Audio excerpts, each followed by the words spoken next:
This is The Extra Point, an Arizona's Family Originals podcast, sponsored by your Phoenix Suns. All right, let's talk some Phoenix Suns with an old friend of the show. By our last check, this is his 437th appearance on the Extra Point podcast. The great Espo from PHNX, talking everything Suns. We had some news we can use today and had to discuss. Espo, first of all, how are you? Second of all, is Bronny James going to be a Phoenix Sun? First of all, I forgot what basketball's like because it's been so long. I'm stuck in my home now. That's how bad it's been. No, look, will Bronny James be a Sun? I don't know. Do you feel like taking a lottery ticket on LeBron James might be a Sun? I feel like at 22, if there's not some talent that you think will change your fortunes for the better, or a trade that won't dramatically make this team better, why not take a flyer on Bronny James on the off chance that LeBron wants to make it a big four here in Phoenix? And that's not to slight Bronny James. I think there's definitely talent there. He didn't live up to all the hype at USC, but I definitely think there's a guy that'll be a rotational player in the NBA. But I think really what you're doing is taking that lottery ticket if you select him as high as 22. Yeah, Shams Charania, the original report, and it's definitely a talker. Would LeBron James come to Phoenix? So you're saying big four. I was thinking in my head that it would still be a big three, and one of the current members of the big three would have to go. And in my mind and some other people I've talked to, we're thinking maybe a Durant for LeBron James straight up swap. This is all speculation, of course. Could you see that happening and then LeBron coming here and playing with his son? Oh, I think it might be more simple than that, Mark. Vet minimum. How does that sound? Wow. LeBron James, for a fraction of the cost you ever imagined that you get him for. Look, when you look at what LeBron's made in his career, he's got the lifelong deal with Nike. $50 million in 1 year is one great business deal for LeBron James. The guy is a billionaire. If he really wants to try to win another title while also getting to play with his son, I think you're looking at him attempting to do something that is going to piss off a lot of people in terms of, looking and highly considering opting out of his contract in LA and signing for a vet minimum. Now, will it happen? I don't know, but I think there's one of two places that LeBron James will be next year, in LA or here in Phoenix. And I don't think it's that insane to say it might happen on a vet minimum. So is Bronny James, in your opinion, an NBA player? At the moment, no. In the near future, yes. And I think he has to go to the right situation with the right kind of players around him to help guide him to become a good player with a system that's willing to give him some time. If the Suns didn't have the newly announced Valley Suns in the G League, I might question it a little bit more. But even if he's a first-round pick, he can spend time down there learning a system, ingratiating himself to it, and playing minutes where he wouldn't, as a end of the rotation, end of the bench guy with the NBA team. So I think he will be there. I think eventually he will be a very good a role player that can play great defense for you. He's not there right now, and I think that's a lot of the hesitation about taking him for teams. So what could you see a scenario? So LeBron signs on the vet minimum. Let's just back this up and put the whole thing together here. The Suns draft Bronny James because there's reports that there will be a workout. They will hold a workout. They'll, like anybody else at 22, you draft Bronny James. Bronny plays for the Valley Suns, and could there be a scenario where Bronny gets called up every once in a while to play with his old man? Yeah, I think for sure. I don't think he'd spend the entire season down there, and I know there's stipulations on how long a guy can play there, but like Josh Barterstein talked about, the CEO of the Suns at the introductory press conference for the G League team, proximity was a huge deal. Being only 15 minutes from the practice facility for the Suns and Footprint Center is a big deal. So you can send a guy down to get some run and have him back up with the big club at the same time. And the intrigue of playing a father-son, on the same roster is something that so few athletes have had the opportunity to do And LeBron would appreciate how rare that is if he did it. It's like Ken Griffey Jr. and Ken Griffey Sr. getting that opportunity to play together in Seattle. Those are things that not many guys get to experience, and they'd have a unique opportunity to do it. That's why I think he will legitimately consider it. So if you had to, say you were downstairs doing the weather forecast, we need to get you in studio, by the way, and have you do some weather. I feel like that's a hidden talent that maybe we haven't uncovered yet. What sort of chances, the forecast here, the Espo forecast, that this could happen, the scenario we're talking about where LeBron James signs with Phoenix and they draft Bronny? I think that it's easier to do the actual forecast for Phoenix right now, hot and dry, than it is to give you an actual number right now. I don't have any green screen to point to, but I'll say there's a 25% chance that the LeBron Stormfront rolls into Phoenix sometime in late June, early July, and that those clouds are kind of gathering right now. Where would this rank as far as, okay, when Barkley got here, Nash got here, Shaq got here, Durant got here? I mean, we've got a top five, right? I guess we're looking for I don't know what order they would go in, but that would be your top five, wouldn't it? I would go Barkley, LeBron, Durant, Nash. Really? LeBron would be fifth. When Nash came back, people didn't think that it was that huge of a moment. It was after the fact that you looked back at it. But this would be a moment where people would understand the magnitude of it, but it would also be the point where Phoenix became the most hated NBA city ever. And I don't think you'll ever forget that moment either. Well, it seems very on brand for Valley Sports. I mean, you go J.J. Watt, you go Zach Greinke, you go Jeremy Roenick coming back with the Coyotes. Remember they brought in George LaRocque to fight for a while, and then they shipped him out of town pretty quick, but the fights were wildly entertaining. I mean, we could keep going here with just the amount of big splashes that have been made here over the years. It seems like that's sort of our brand. So you think big four rather than big three? You think that? And I know James Jones said at that press conference where they introduced Mike Budenholzer that he didn't see the big three going anywhere. But you think that the big three run it back?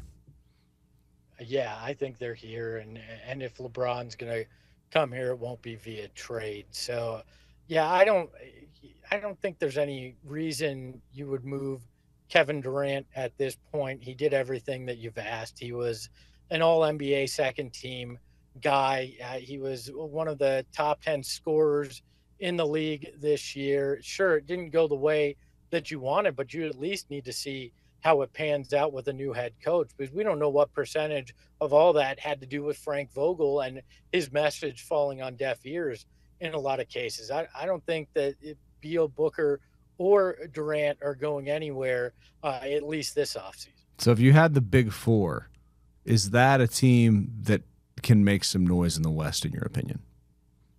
Mark, I am out of the prediction business because I have predicted this team to win every year that I've been a fan of it, every year that I've covered it, outside of the 10 years of darkness that we don't refer to anymore. So I'm out on the prediction business, Mark. But if you twisted my arm, yes, I would say that they could. It seems like Grayson Allen might set like the NBA 3-point record, right? I mean, and are there enough guys that definitely would move the needle for guys that want to play here? I would think. Well, yeah. I mean, they'd be running the social distancing offense. There wouldn't be a defender within 6 feet of a guy like Grayson Allen because they'd have to focus on the other four guys. So Grayson might hit 75% of his threes this season because he'd be wide open on almost every attempt. So, do you feel like this franchise needs to do something drastic like that to become a title contender? No, I don't think so. The drastic moves were made the last 2 years, and getting Kevin Durant, getting Bradley Beal, being willing to fire a head coach for the second year in a row because you didn't trust the guy after 1 year. I think those are the kind of bold moves. If you don't trade, or if you don't get LeBron, if you don't draft Bronny, I think there's other ways that you can still improve the bench enough where you are in, competition for the Western Conference title and an NBA Finals title. Look, your window is small. We said it was probably a 2-year window. Guess what? You're in year 2. Bradley Beal needs to be more of the guy that we saw in Washington. Booker and Durant have to continue to be the guys that we saw this year. You have to get some luck when it comes to the injury front, and you got to hope that Mike Budenholzer can give this team an identity and a culture which it completely lacked last year. Those are the kind of things that need to shift. It's not adding another big piece. It's adding smaller additions and getting the environment correct to win this year. Well, and with the 22nd pick, it seems like is that draft pick really going to impact a roster like that if it's not Bronny? It just seems like, and I have not done my deep dive into the draft. I'll be calling you about that probably in about 3 weeks. But it just seems like that's not a player that's going to come in here and help them compete for a championship. Am I wrong? You're not getting a star at 22. At best, you're getting a bench role player that can do a little bit more than some of the vet minimums you had last year. That's why the Bronny thing is intriguing to me, right? Because he could turn into a valuable piece in the future as a young, affordable contract, but it does also open a door to probably the biggest chance you have to have some kind of earth-shattering kind of improvement to the roster. But then you also got to wonder, how much does that fix things or not? But you're not getting a guy that's changing your fortunes at 22, at least not in year 1. The best you can hope for is a guy that can contribute on a regular basis with that 22nd pick.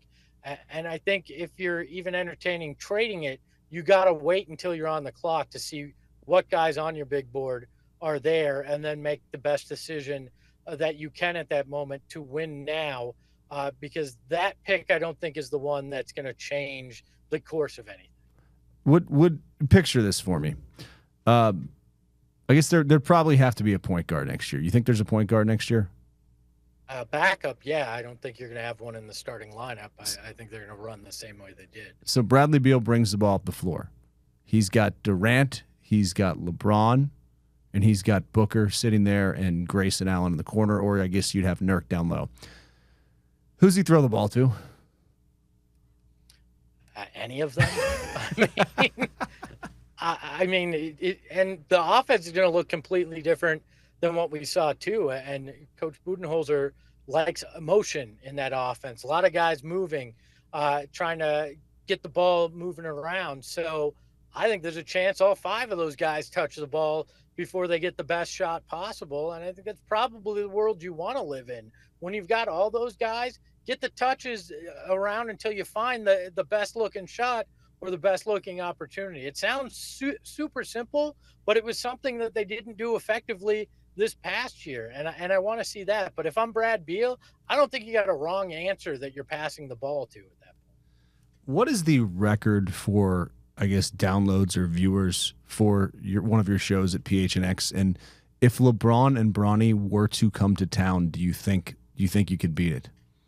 Well, Mark, I don't usually divulge this kind of information, but I'll be honest with you. It's 12 million. No, just kidding. We've had over 2,000 people watching live at one point or another for some of those breaking news things. If there's a LeBron one, I think we're pushing 10K live there or more, because the internet is going to break in a very unique way if that happens. I don't think I'd want to be reading the chat on our show that particular day, because the hatred from every other fan base that's going to come in will be pretty toxic, but I think we will have a fairly large audience. Nothing like you get on TV, Mark, when all the eyes of the valley are on you, but we do our humble best. Well, I appreciate you staying up till 10:35 every night to watch. We need to get you a ratings box, and thank you for building up my ego here. Do we have I guess with this would be right around the draft probably. When do you think the tweet comes out that I need to plan my summer accordingly here, Espo? That's why I call you. So we're looking at week of the draft night. But, draft night, there's no news either. It's like somebody gets drafted by one team, and then a week later it's official. How do you think this is going to go?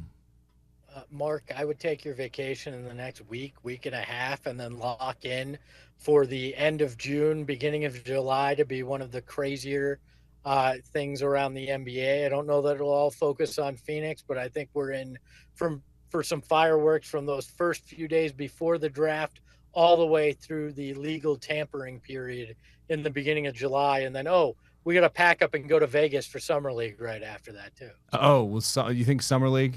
Could this extend into Summer League, or do you think this will be over by then? Oh, well, no, we'll be seeing Bronny play for the first time in a Suns uniform in Vegas. Wow. Okay. So that's what we'll be doing. All right, I'm going to go work on budgets to make sure that's a go. We can share a room in Vegas. Don't you worry. Okay. Do you have what's your favorite piece of Suns memorabilia that you've had in all time? Because I don't see much behind you right now, but I'm wondering if you're in Studio B because of the 12 million people you've built in your studio. Yeah, Mark, I'm in a walk-in closet. I can't fit too much of the memorabilia. I have a jersey that was given to me when I left the organization. That Jay Gaspar, the equipment manager, had made. It was a game-worn, one of the black throwback Sunburst uniforms that he put my name and the number of years I worked for the organization. That one I hold near and dear to my heart. I have a ticket stub from the game that Charles Barkley grabbed his 10,000th rebound. I was there. I was 13. I was 3 rows off the court, the best seats I ever had. And then, a decade and a half later, when I was working for the team, Chuck was there. I asked him to sign it. He said, "No problem, man." He signed it for me, and it's in a frame in my office at work. And then the last one, I have a book that they used to recruit Kobe Bryant to the Suns, this leather-bound book back from 2004, the year that they wound up signing Nash. They had a book that they put together. Kobe was photoshopped into the Ring of Honor. He was photoshopped with Amari and Marion. That one is a very rare piece of memorabilia that I have as well. You don't have the LaMarcus Aldridge banner that was on the building in downtown? No, I almost got my hands on the Caron Butler fashion show worn jersey, the only Caron Butler. I interviewed him. I've the only interview with Caron Butler as a Sun, because he never played a game, right? He was here with Bledsoe for a minute. He got traded like a month after that fashion show. I was so damn close to get my hands on that jersey, and it fell through last minute. And I am so very frustrated that I don't own that piece of Suns memorabilia. Last question: worst Suns jersey from the dark years. What's your least favorite? The sleeved orange. I hate any orange jersey, to be quite frank, because it looks like somebody's working at Home Depot. And that's not a slight on Home Depot. I just don't want my professional basketball team to look like they're trying to help me pick out lumber on a Saturday morning. So. Right. Yeah, it's hunting season. And it's Tennessee orange. Burnt orange. That looks beautiful. So I think we accomplished a lot. I appreciate the perspective, and I'm going to go get in those vacation requests. Yeah, do it now and do it quick. Awesome. This is The Extra Point, an Arizona's Family Originals podcast, sponsored by your Phoenix Suns.